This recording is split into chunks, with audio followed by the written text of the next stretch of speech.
welcome Jack Ma. Thank you. Thank you. We've all become very cognizant of Jack and his story. And when Alibaba went public with the largest IPO in history, we knew a lot more about him. So I want to talk about his personal story. I want to talk about how many times he tried and failed and what kept him going. I want to talk about where he is today and how he got here, and where he is going and how he expects to get there. And if he gets there, what will it all mean for him and for the people that he wants to inspire? So I begin with this question, though, Jack. Why are you back at Davos? It's a long break for 7 years. I think my last trip here was year 2008. But I was coming for year 2001 for the Young Global Leader for Tomorrow. And remember, I never heard about the Davos when I came. But when I came, in the Switzerland, so many young people demonstrate. It was such a horrible scene that and I asked them, why did they do it? They say, anti-globalization. And I say, why? Globalization is a great thing. Why people don't like it? And then we come all the way for 2 hours here. There's a machine gun. There's people checking. I say, oh God, is that a forum or is it a prison we're going to go? Is that? But when I joined the forum at the Young Global Leader, I was thrilled by so many ideas. For the first 3-4 years, I learned what does the globalization mean? What does the corporate citizenship mean? What about social responsibility mean? All these new ideas, and I see so many great leaders talking about leadership, and I benefit a lot. And the year 2008 and 2009, when the financial crisis came, I think it's better to go back to work, because we can never win the world by talking. So we go back, spend 7 years. Now I come back, I think it's time to do something return. Because I learned so much. Let's talk 12 years ago. So why I should not talking to the young global leader of today, sharing with them how we've gone through. Okay. So that was the thing. Let's start with where you are today. Just how big is Alibaba? How many people come every day?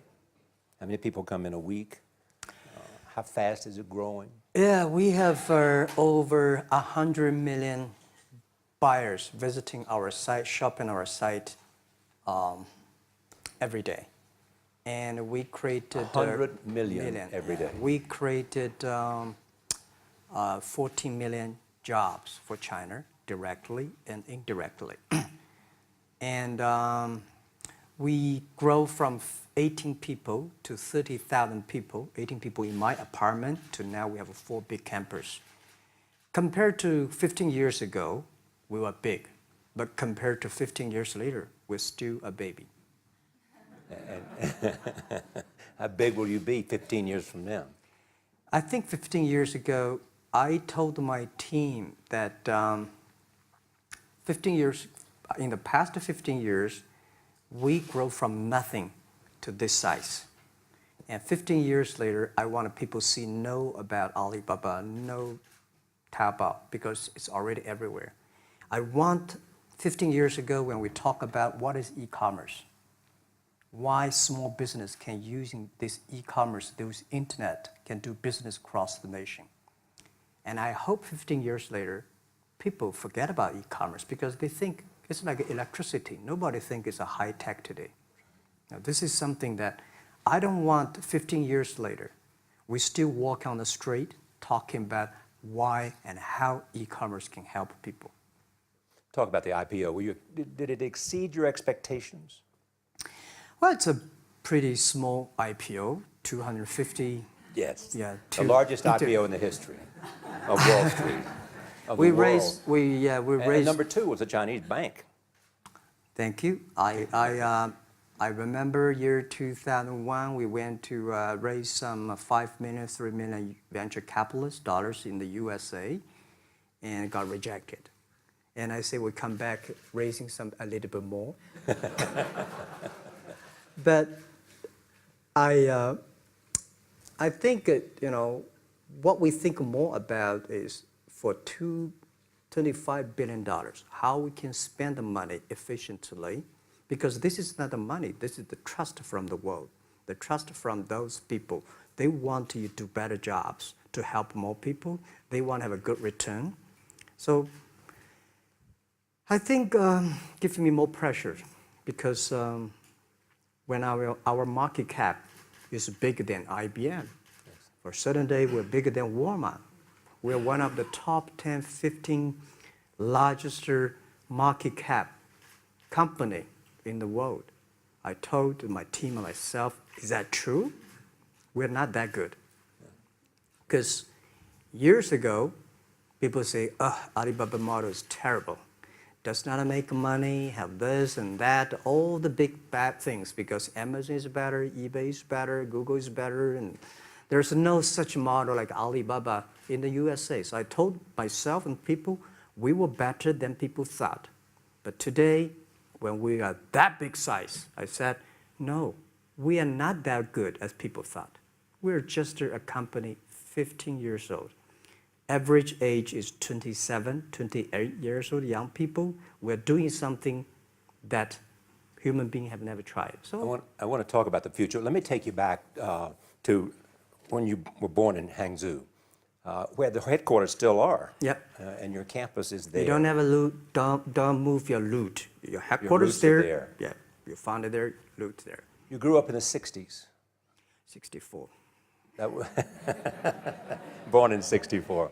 That was the time of the Cultural Revolution. Yeah, it was the end of the Cultural Revolution. It was, well, my grandfather was a tiny landlord, was considered, after liberation, was considered to be a bad guy. So I know how tough it was when I was a kid. You tried to get into 3 colleges. Each time they rejected you. No, I tried. There is an examination that young people, if you want to go university, you have to take the examinations. So I failed 3 times. Right. But a lot of fail. I failed for funny things that I failed a key primary school test for 2 times. And I failed 3 times for the middle schools. And you will never believe in Hangzhou, my city, there's only 1 middle school that lasts only 1 year. It was changed from primary school to middle school because our graduates of our school, no middle school accept us because we were too bad. Yeah. They would become a middle school. What effect did it have, though, being rejected? Well, I think we have to get used to it. We're not that good. Even today, we still have a lot of people reject us. I think when I graduated from universities, and before I, for 3 years, I tried to fill in the universities. So I applied jobs for 30 times, got rejected. I went for a police, they said, no, you're not good. I went to even the KFC. When KFC come to China, come to my city, 24 people went for the job. 23 people were accepted. I was the only one guy. And we went for police. 5 people, 4 of them accepted. I was the only guy that did not receive it. So to me, being turned down, rejected. Oh, by the way, I told you that I applied for Harvard for 10 times, rejected. I know I'll be rejected. I just don't want to say that. They're sorry now. 10 times you wrote them and said, I'd like to come to Harvard. Yeah. And then I told myself, someday I should go teach there, maybe. I think that can be arranged. Richard Nixon came to Hangzhou. Yeah. And after that, tourists flooded the place. Yeah. And that's how you learned English. Yeah. I really like I don't know why, at 12, 13 years old, that time I suddenly fell in love into the language, the English. And there's no place you can learn English at that time. There's no books, English books.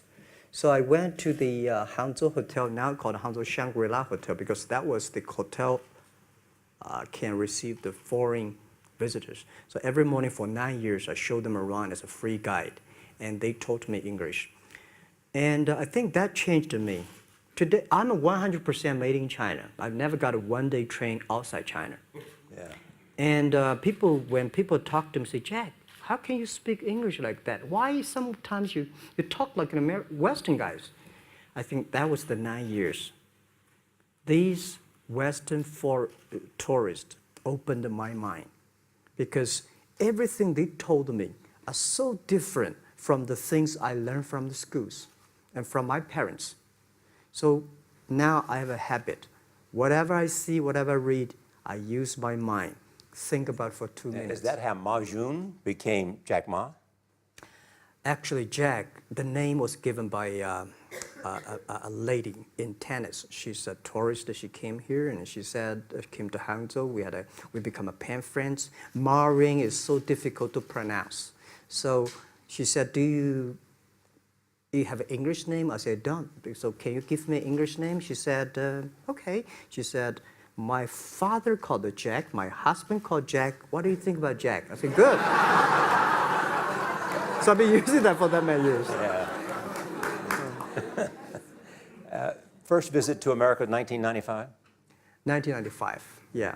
I came here for a project helping the local government to building up a highway. And you tried the internet. I tried the internet in Seattle. And in a building called the U.S. Bank. I don't know whether the U.S. Bank is still there or not, but it's a building. And my friend opened a small office, which is like only 10% bigger than this room. And there are a lot of computers in there. And he said, Jack, this is internet. I asked, what is internet? He said, search whatever you want. At that time, they used Mosaic, very slow, right? Yeah. And I said, I don't use it. I don't want to type because computer is so expensive in China. If I destroy it, yes, I cannot pay. He said, just to search it.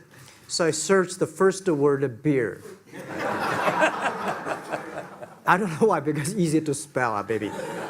And I see beers from Germany, beers from USA, beers from Japan, but there's no beer from China. And I say, okay, type the second word is China. No data. Nothing. Nothing. And I said, 1995. 1995, no data about China.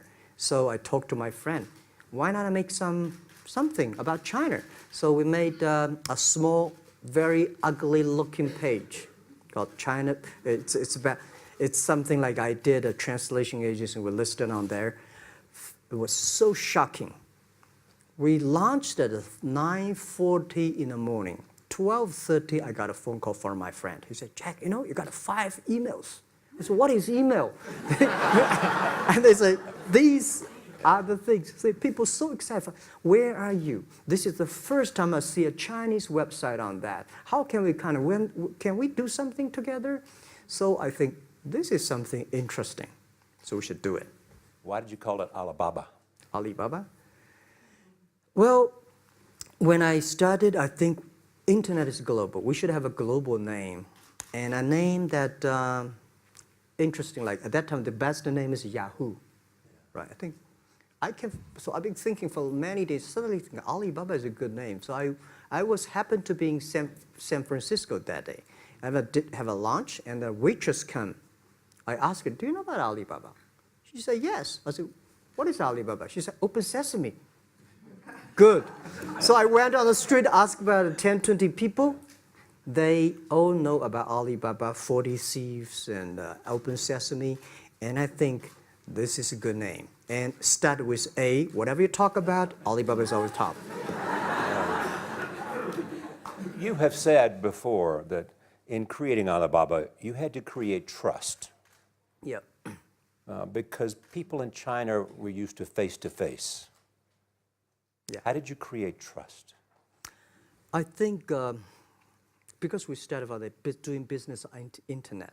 I don't know you, you don't know me. So how can you do things online unless you have trust? So for e-commerce, the most important thing was trust. I think when I first went to USA for raising money, talked